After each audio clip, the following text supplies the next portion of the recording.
سیاسی جماعتیں اور مخالفین اقتدار کی لالچ میں ہیں۔ پیپلز پارٹی نے غریب مزدور کی سیاست کی ہے۔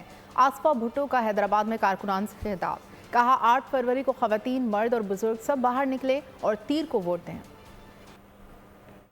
دوسری سیاسی جماعتیں صرف امیروں کو امیر کرنا چاہتے ہیں اور غریبوں کو اور غریب، ان کو صرف اقتدار کی لالچ ہے۔ بلاول بھٹو زرداری وہ واحد سیاستدان ہے جو مہنگائی، بے روزگاری اور غربت سے لڑ رہے ہیں۔ باقی سیاسی جماعتیں صرف کرسی کی لالچ میں سیاست کرتی ہیں۔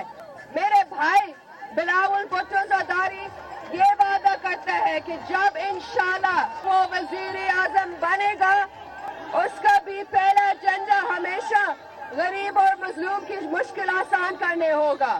8 فروری کو تیر پر مہر لگا کر بلاول بھٹو زرداری کو موقع دے کہ وہ آپ کے لیے اور آپ کے حقوق کے لیے لڑ سکے۔